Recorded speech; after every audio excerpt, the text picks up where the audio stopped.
Ja Morant's return to the court on Monday night didn't bring the relief or joy that fans in Memphis had hoped for. The Grizzlies fell to the Pistons at FedEx Forum, and while Morant was back from his one-game suspension, it was clear that something deeper is off. He finished with 18 points, struggled from the field, and turned the ball over 5 times. But the bigger story wasn't his stats, it was his demeanor. Morant looked disconnected, frustrated, and distant. After the game, reporters pressed him about his relationship with the coaching staff and the recent suspension that had caused so much speculation.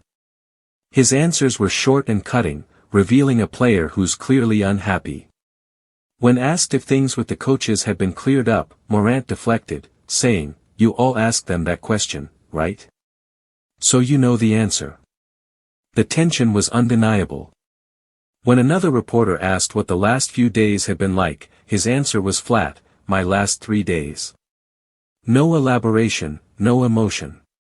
And when asked whether basketball still brings him joy right now, he didn't hesitate before saying, "No." That single word spoke volumes. The follow-up question, "Why not?" only brought a shrug and a vague noise. When asked what it would take to get that joy back, Morant simply replied, "We'll see." Those words, quiet but heavy, made it clear he's in a tough place mentally and emotionally.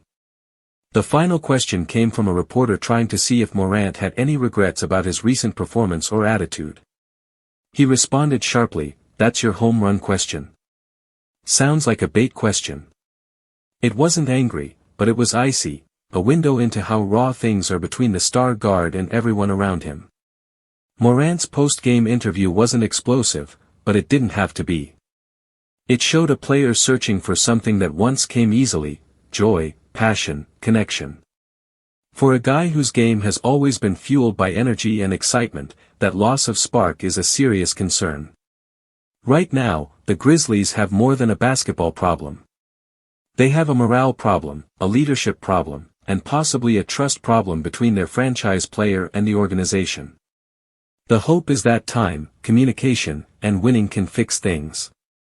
But history in the NBA shows that once a superstar's joy is gone, it rarely returns without change, sometimes a major one. Ja Morant's words may have been few, but their message was loud. He's on the court, but his heart isn't fully there. And until that changes, the Memphis Grizzlies might be facing a storm that no box score can measure.